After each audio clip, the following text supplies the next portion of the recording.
Bismillah.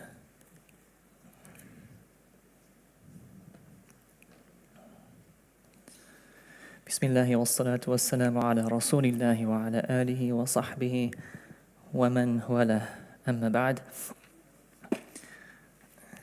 Inshallah, this month at MIA we'll be discussing a very interesting topic, a very important topic that's relevant to each and every one of us, whether we realize it or not, because it affects us as individuals and as a community as well. And that is the colonization of the mind. The colonization of the Muslim mind. Now, what is this topic about, and why are we discussing it? Throughout history, the greatest threat to any civilization, any empire, any state, any nation, was if other civilizations would take over their territory, take over their land, change their system, change their people, change their belief systems, impose their law. Okay? And this is sort of an expansionist kind of world that used to happen, where either you expand upon other nations or they expand upon you. In the modern day, we don't have this as much anymore. But we have a bigger threat, a greater threat to civilization. And that is the colonization of the hearts and the minds, where you don't actually need to take over people's land or take over another country, another nation, to change their system anymore. You can change their beliefs, change their ideas, change their values without having to do that. And in terms of the Muslim community, why is this topic important? Because perhaps we would get to a stage where Islam can be seen on the outside, and we can see the signs of Islam. We can see Muslims with beards and the hijab. We can see Muslims praying and fasting, and the jama'ah and all these things, masajid, mosques and everything. But the hearts and the minds might be captured or might be influenced by non-Islamic beliefs, non-Islamic ideologies. And so then we ask the question, what Islam do we actually have left within us? Because Islam is not just about outwardly action. Islam is about belief in the heart, statement of the tongue, action of the limbs. You can't have Islam without pure aqidah, pure belief. طيب? And that's why we're talking about this topic. And so throughout the course of this month, we'll be discussing what is colonization of the mind, how it happens, why it happens, how we can protect ourselves from it, pretty much, and different strategies. Okay? And so today, we'll be discussing this topic from the perspective of human nature. What is the nature of the human being? The fitrah. And we'll be discussing how is the fitrah, the human nature, affected by influences. How is it affected? There's external influences, there's internal influences. There's the external battle with the world, there's the internal self-battle as well. And then we'll discuss ways that we can purify the fitrah and ways that we can, inshallah, protect the fitrah, the human nature. طيب. So what is fitrah? It comes from the roots fa, ta, ra, which is used in the Quran quite frequently. Allah is fatirus samawati wal ard. He is the originator or the creator of the heavens and the earth. He's the original creator. He originates things. He begins things in a certain particular fashion. And so the fitrah is the original state of the human being. What is the pure, original state, original disposition of the human being? What is the human nature in its true sense? And there are two main opinions of what the fitrah entails, what the fitrah actually contains. One opinion is that the fitrah has a sort of pre-existing knowledge of God, pre-existing knowledge of Tawheed, of the oneness of Allah, that Allah alone deserves worship. That's one opinion. And the other opinion is, although the fitrah does not have pre-existing knowledge, it is on track to being receptive to Tawheed, to the haqq. When it hears about it or realizes it, is willing to accept it. In the Islamic corpus, the word fitrah is used a few times. The Prophet ﷺ mentioned, كُلُّ مَوْلُودٍ يُولَدُ عَلَى الْفِطْرَةِ. Every single child is born on the state of fitrah. And then it's the parents that make them a Jew or a Christian or a Magian. And so and this is the perspective that we look at human beings. Every single person, every single human being has an original state of fitrah. For some it's still there, for some it's pure, for some it's simply covered. It's affected. And we should acknowledge that there is a sort of a good nature to the human being, no matter who he's speaking to, right? There is something inside them that has that sense of acknowledgement of the truth. In an ayah, Allah mentions, فَأَقِمْ وَجْهَكَ لِلدِّينِ حَنِيفًا فِطْرَةَ اللَّهِ الَّتِي فَطَرَ النَّاسَ عَلَيْهَا. So direct your face towards the straight path, the upright religion. Fitrah, this is the fitrah of Allah that He has instilled upon the human being. لا تبديل لخلق الله. There is no change in Allah's creation. ذلك الدين القيم ولكن أكثر الناس لا يعلمون. That is the upright religion. In other words, that Allah is describing Islam itself as the religion of the fitrah. Meaning when the fitrah is in its pure state, when it's not affected by anything, it is willing to accept Islam, the core beliefs of Islam, and what Islam has to offer in terms of the lifestyle and the rulings and all these things. It's the fitrah nature. Allah is the one who originated the human being, and Allah is the one who sent down the wahi, because He knows what's best for the human being, for the human nature.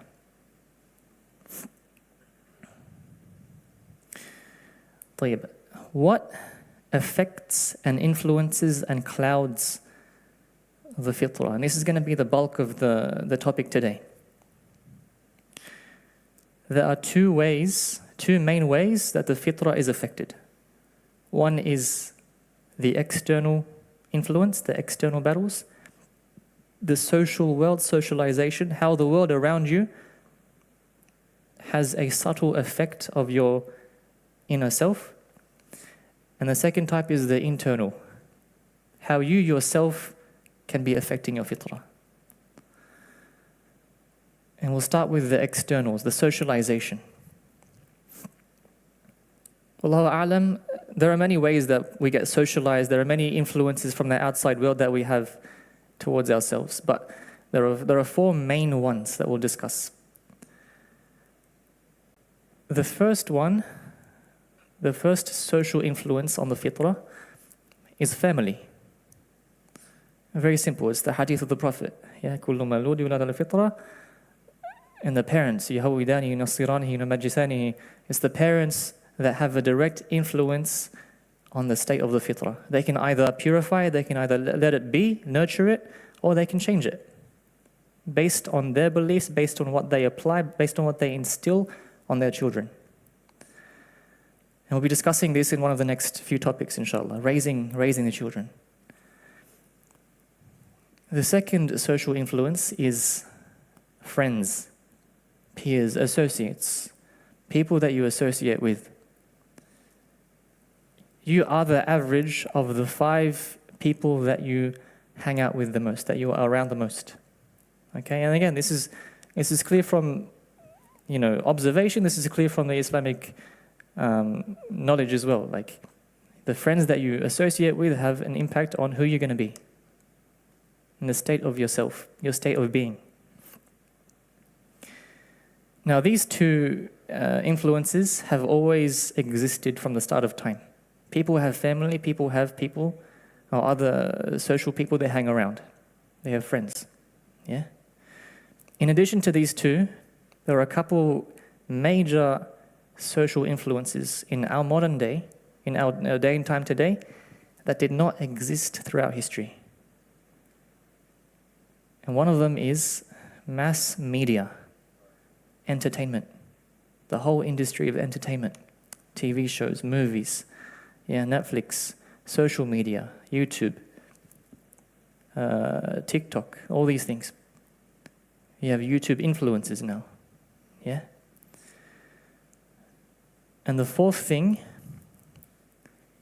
is the institution of education, schooling and university. The way that it is now is not how it was before. Back in the day, there was a lot more tarbiyah in the home. Now it's sort of offloaded to the school institutions, okay? Each and every one of these social influences are built and founded upon certain worldviews and certain ideologies. And so all of these things, especially nowadays, we've got the media, we've got the internet, we've got the TV, we've got the education system. All of these things shape the way that we see the world. They shape the way that we actually engage with the world. They shape the way that we see relationships and how they should be. They shape our purpose in life, the way, what we should aspire towards, what we should focus on, what we should prioritize. All of these things, and to the point that whatever we believe, because of these social influences, we think it's normal. We think it's universal, that everyone agrees with me. And so when someone disagrees, or when someone, or a different civilization, different type of people, have different beliefs or different ideas, you think it's weird, you think it's different, you think it's false. Because I've always lived like this, the whole world is like this, especially with the media, because the media, it seems like it's a universal thing.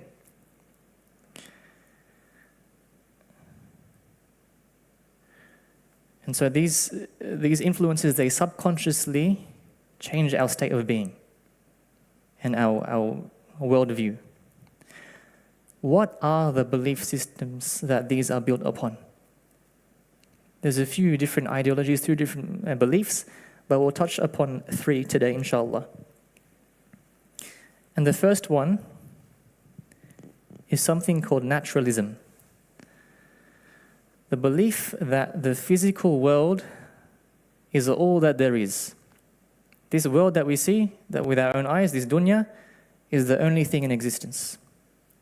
And this is what the public education system is built upon. And the education curriculum, even if you go to Islamic school, how do they teach the science? How do they teach the geography, the history, the maths, and all these things?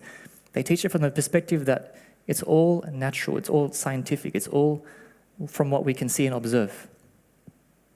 How does this affect the Muslim? It comes to the point that we've become so dunya-oriented that our goals in life are dunyawi. That's it. You go to school, you get a good mark, you get a good ATA, you go to uni, you get a job, you get a nice job, a good job, you make some money, you buy a house, you buy a car, you live life, you travel. It's all about the dunya. In Islam, one of the first things that we acknowledge, it's in the first page of the Quran, second page of the Quran. الَّذِينَ يُؤْمِنُونَ بِالْغَيْبِ. This is the perspective that we see the world. We see the world, the muttaqeen are the ones that they have iman, they have belief in the unseen. There is a reality out there that our human faculties can't see, can't witness. There is an akhirah. There is Allah. Because Allah has given us a set of, 5 senses, yeah? But that's limited. We don't know how much we can actually, how much actually exists. Yeah, absence of knowledge isn't knowledge itself. Just because you don't have knowledge of something doesn't mean you have knowledge that is not there. So we come from this perspective that be humble. There is a reality out there called the ghaib, the unseen. And so as Muslims, we put the akhirah as our priority. Because if we put the akhirah, if we strive for the akhirah, you naturally strive for the dunya in a very principled way. People think that, oh, why are you worrying about the afterlife, worry about this life, you're being lazy here. No, focusing on the akhirah pushes you to build this dunya as well, because it's for a good purpose.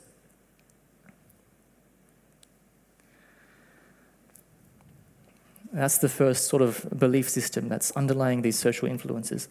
The second belief system is called liberalism. The belief that I can do whatever I want as long as it doesn't harm other people. Yeah? I have freedom of choice. If it feels good, it must be good. And this is where the entertainment industry has really built themselves upon. The media, the entertainment, pretty much the whole world today. Yeah, the whole Western world and social media. It's built upon this, just do it. What's Nike about, yeah? It's do what you desire. And this affects the Muslims because if you have this sort of worldview, do what you feel like, what feels good to you, and then you look at Islam from that perspective, you think, wow, why is Islam talking about this? Why are they oppressing women? Why are they talking about, and there's this confusion about morals. This is immoral. That's what the non-Muslims say. Islam is immoral because my belief is liberalism, therefore you're wrong. But you have to prove it in the first place, right?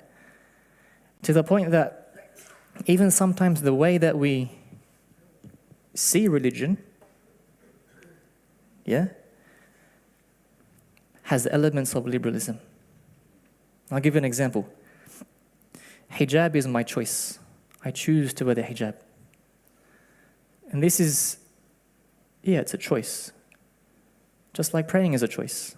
Just like fasting is a choice. All right? It's not a choice in the sense that I have freedom to choose from the religion. No, it's a choice for me to submit to Allah. And after submitting to Allah, it's not a choice anymore. It's something that I do. Because, I love Allah. Allah is my Rabb, He's my master.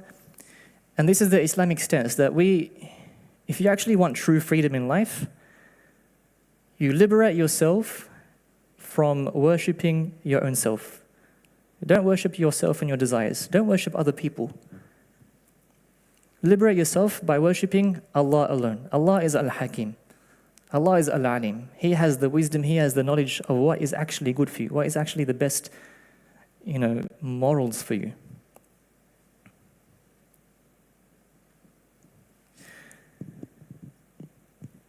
And one more belief system that's actually quite spreading, and it's hit the Muslim community, is feminism. The belief that men and women are equal or should be treated equally despite the differences. Even from science, men and women are different psychologically, biologically, physically, emotionally, spiritually, the way we see the world, the way we think, the way we rationalize. And what has feminism done? It's sort of emasculated the man and it's masculinized the woman to the point that, your value as a woman is in how much you can be like a man. Your value as a woman is either how you can be like a man or how you can appeal to a man. It's all about the man now. But Islam says no. Islam says your value as a woman and as a man is your level of taqwa.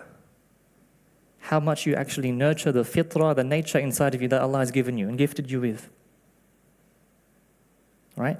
And that's why there are different roles and responsibilities for men and women. And Islam's stance on this is that Allah is Al-Hakam Al-Adl, Al-Hakim. There's wisdom and there's fairness, there's justice, okay? There's equality so long as there's fairness because of the differences. We can't have equality at the expense of oppression or injustice, right?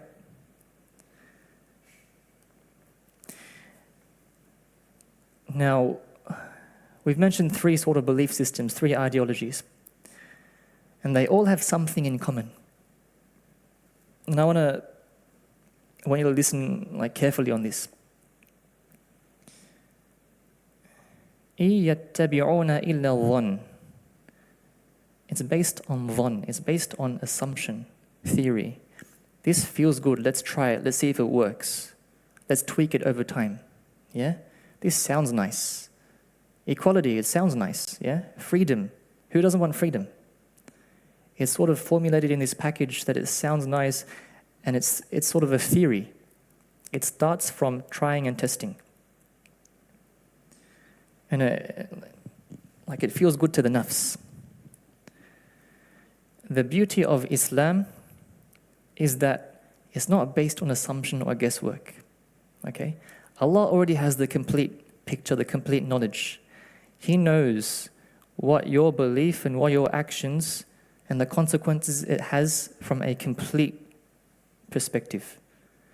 So it might feel good to you now, but how is it going to be in 5 years' time? How is it going to be? How is it going to affect you in the akhirah? How is it going to affect your life, your family? How is it going to affect you and your community?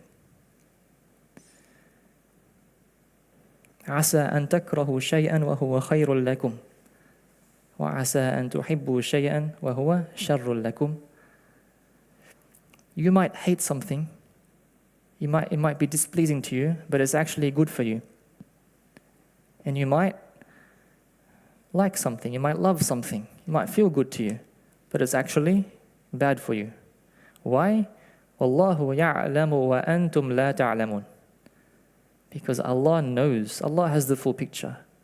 You're focusing on what's in front of you. You're focusing on the immediate sense. You're getting carried away by what you can see. That's it. تُحِبُّونَ الْعَاجِلَةَ وَتَذَرُونَ الْآخِرَةَ. You love what's, to rush, to be, think of the immediate, and you're forgetting the akhirah, you're forgetting the long-term consequences. And so this is the external battle that we face, that the fitrah faces.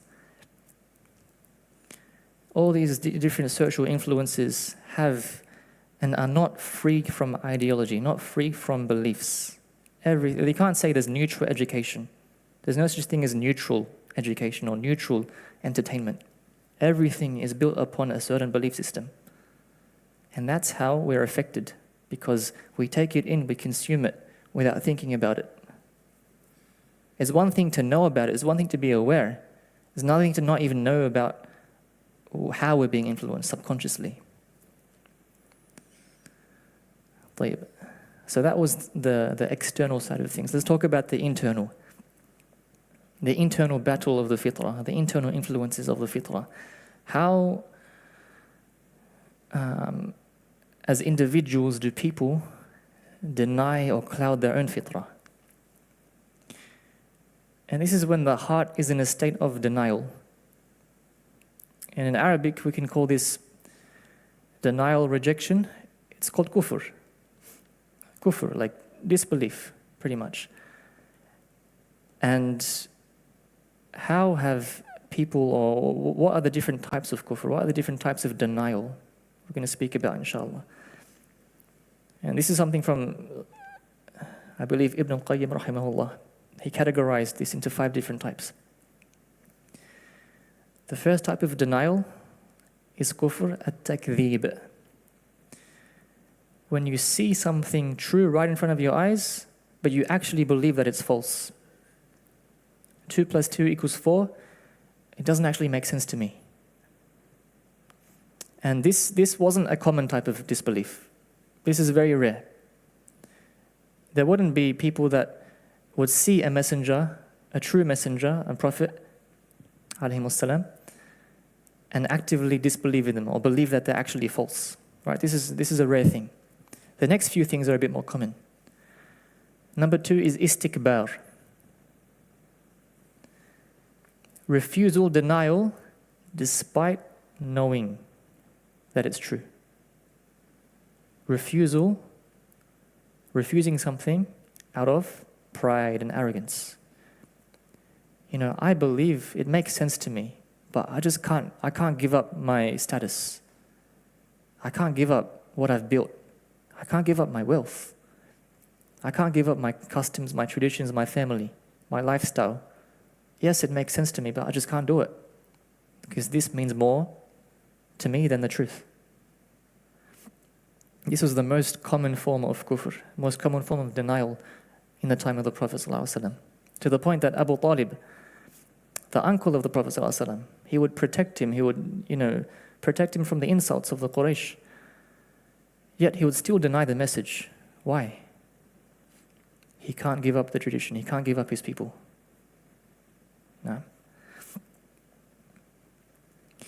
The third type of denial is i'rad. Turning a blind eye. Don't talk to me about it. I don't want to hear about it. Yeah? Don't talk to me about religion. You guys are all the same. Oh. And why does this happen? Think about this from the non-Muslim perspective. People actually have trauma from religion. So they don't want to think about it. They don't want to talk about it. Yeah? Or people have questions. Why am I here? Where am I going? What's going to happen when I die? Where did I come from? And it builds a sense of worry, anxiety. There's all these questions I can't answer. And so instead of looking for it, they just don't think about it. I don't want to think about it. If I think about it, I get anxious, I get worried. If I don't think about it, I can live my life. Mata'ul ghurur, right? I can live my life knowing that, the answers, I haven't reached the answers, knowing that my lifestyle is delusional or whatnot. But I don't want to face those questions. And this is something where the Muslims need to play a part. The Muslims need to be able to present Islam in a beautiful way. Imagine Islam was seen as something beautiful on the media. There are sincere people out there that I believe that they would accept Islam if they just knew it. Because they have these questions. If they can just be presented these answers, that's it. But if they turn a blind eye, if you, knowing that you have, the ayat are in front of you, this creation is in front of you, but you're going to turn a blind eye. I don't want to think about it. Yeah, this is i'rad. The fourth type of denial is ash-shak. Doubts, confusion. Yeah, some of it makes sense to me, but then this other person said this, and this person said that, and this is where social media has a huge influence in implanting doubts and confusions and everything into the mind. All right? And yes, you may think, okay, just present Islam as rational arguments, and then people will accept it. But the reality is, this is a matter of persistence. What does the person persist and continue doing? Okay? If the person has doubts and confusions, and he actively fancies them, he actively engages with them, he actively disobeys, he actively does sins, shahawat, then his direction is going to be complete denial. But if a person purifies himself, if a person stays away from doubts and looks for certainty, a person stays away from the haram, the shahawat, he strives, he purifies himself, because it's not just an issue of rationality, this is an issue of the heart. As we said, this is the fitrah. When you compile your heart with sins, في قلوبهم مرض فزادهم الله مرضا فلما زاغوا أزاغ الله قلوبهم. If you persist in blocking your heart well, you've deserved the blockage from Allah Himself. To the point that even if evidences come your way, even if the truth comes to you, your heart's blocked, your heart's sealed from it. But if you work towards purifying your heart, work towards being a good human being from the fitrah, if you work towards obedience and staying away from the haram, staying away from the doubts and the uncertainty, if you work towards purifying, and this is tazkiyah, we're going to talk about in one of the later lectures, then your heart is open to receive the wahy, the revelation, the truth when it comes to you. And so this is number 4. And number 5 is an-nifaq, kufr an-nifaq. We won't go much into this one. It's pretty much just pretending to be Muslim amongst the Muslims for ulterior gain. Yeah? I don't think there's much ulterior gain of pretending to be Muslim in our modern day, but this used to happen in the past. May Allah protect us from it. So this is the battle of the fitrah. We've got the external battle, the socialization, the different belief systems that are sort of entrenched in the social world and how it influences us and changes our state of being, changes our worldview, changes our purpose. But that alone won't do the damage. The damage will come from the inner self as well, right? If you let all this, if you're not self-aware, if you don't seek knowledge, if you don't understand, if you don't take care of your own heart, may Allah protect us.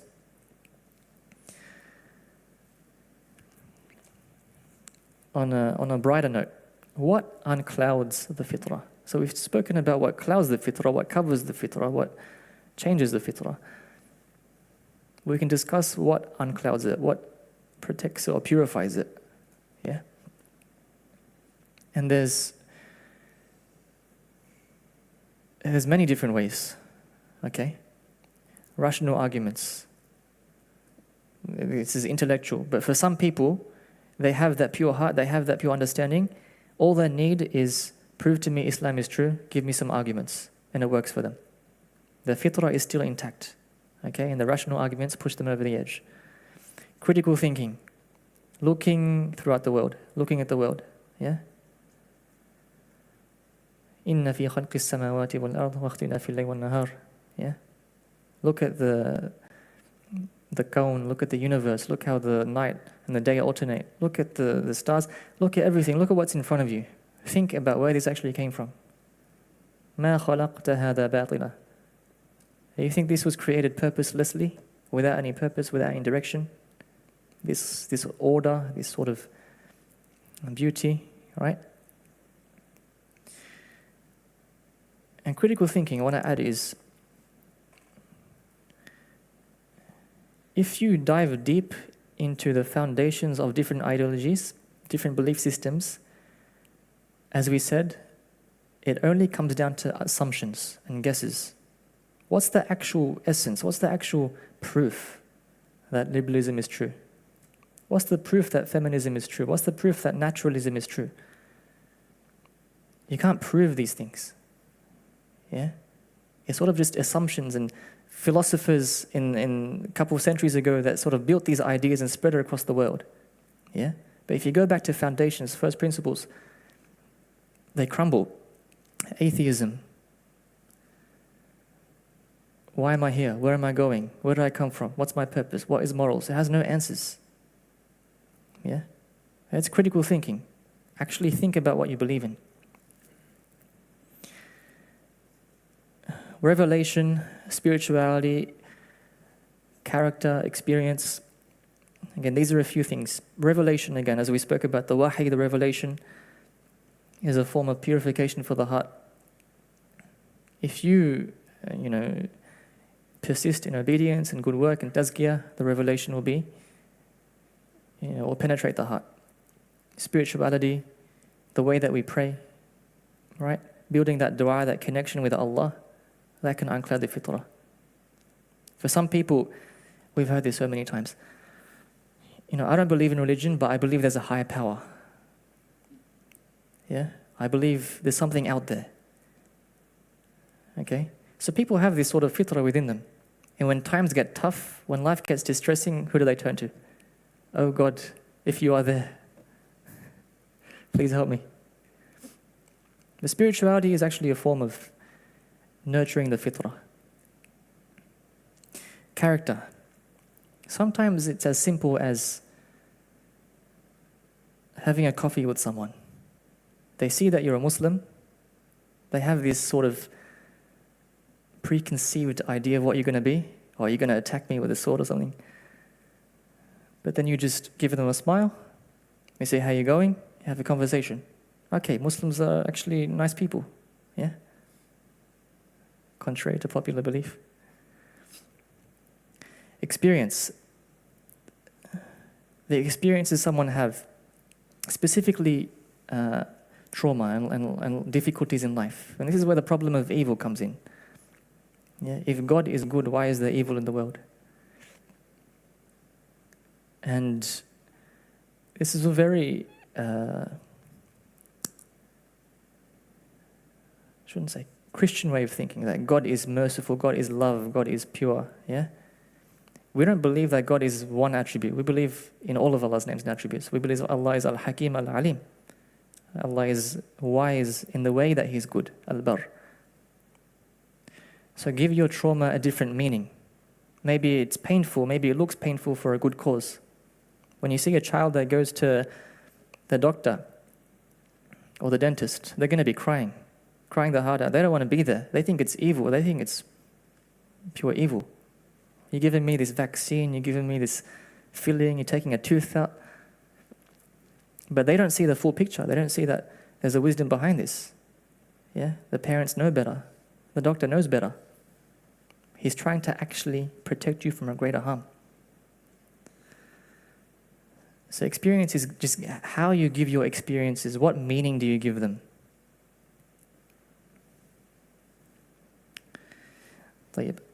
How can we protect the fitrah?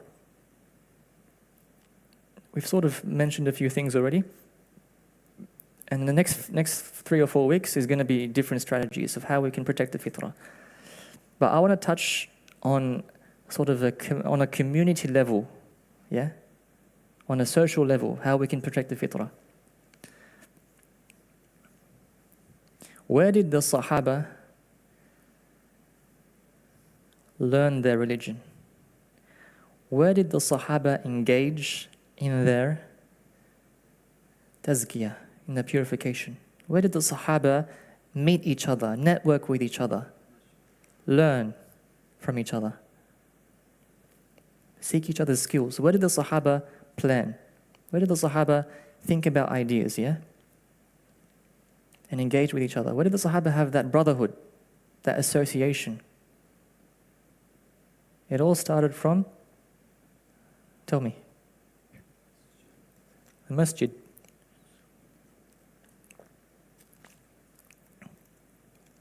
Social change starts from the masjid. Okay?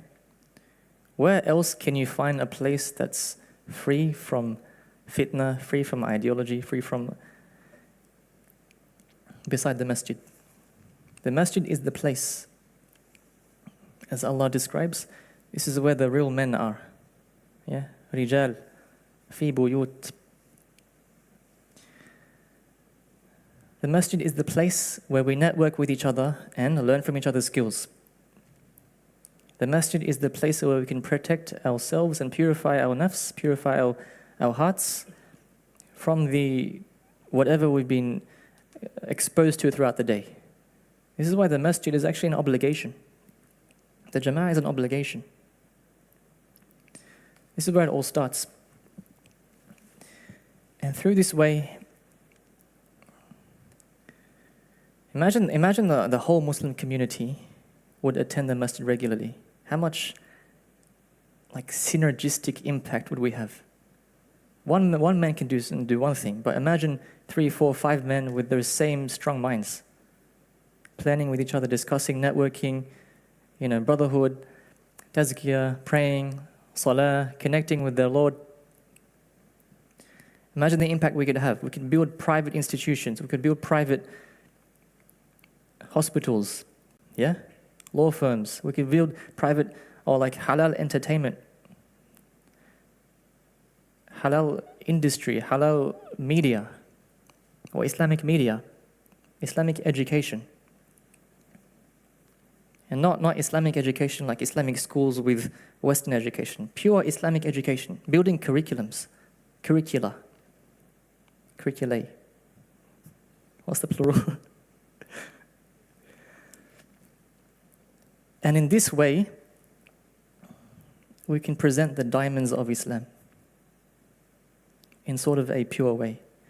These talks, these lectures are probably 1% of the da'wah we can do. Yeah? The true da'wah is where? The Sahaba, look, within how long? Within a century, how much of the world did they take over? And why? It's so that they can purify the people and present this is Islam in its pure form.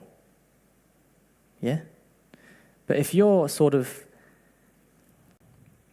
in the weak state, if you're sticking to your daily activities and then you just go to work and that's it, not building a legacy, right? This is where the youth can come in, the next gen can come in, can come in and build